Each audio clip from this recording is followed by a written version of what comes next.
ઉત્તરાધિકારી મળી રહ્યા છે સાહેબ આજે ભારતીય જનતા પાર્ટીની આ પરંપરા રહી છે કે દરેક રાષ્ટ્રીય અધ્યક્ષ હોય કે પ્રદેશ અધ્યક્ષ હોય કે જિલ્લા અધ્યક્ષ હોય એની એક સમય મર્યાદા નક્કી કરવામાં આવે છે અને એ સમયના મર્યાદાને અનુલક્ષીને એના ઉત્તરાધિકારી તરીકે નવાને જવાબદારી આપવામાં આવે છે. 2 ટર્મની લિમિટ એ ભારતીય જનતા પાર્ટીની પરંપરા અને સિસ્ટમ એનો નિયમ છે અને એ રીતે હું પોતે પણ લગભગ 1.25 વર્ષથી મારે પોતે સ્વૈચ્છિક નિવૃત્તિ તરફ આગળ વધી રહ્યો હતો.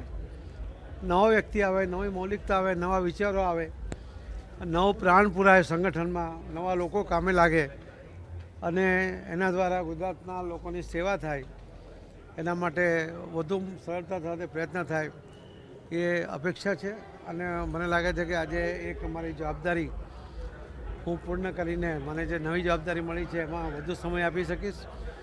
હું ગુજરાતના સૌ મતદાર ભાઈઓનો પણ આભાર માનું છું, કાર્યકર્તાનો આભાર માનું છું કે એમણે માનનીય પ્રધાનમંત્રી શ્રી નરેન્દ્ર મોદી સાહેબની લોકપ્રિયતા, એમના પ્રત્યેનો વિશ્વાસ અને મતમાં રૂપાંતર કરીને 2022માં 156 સીટ અને લોકસભામાં 2024માં પણ 25 સીટ એ ભારતીય જનતા પાર્ટીને જીતાડીને બંનેમાં લગભગ 1 કરોડ મતોની લીડ એ ભારતીય જનતા પાર્ટીના ઉમેદવારોને ગુજરાતમાં અપાવી છે.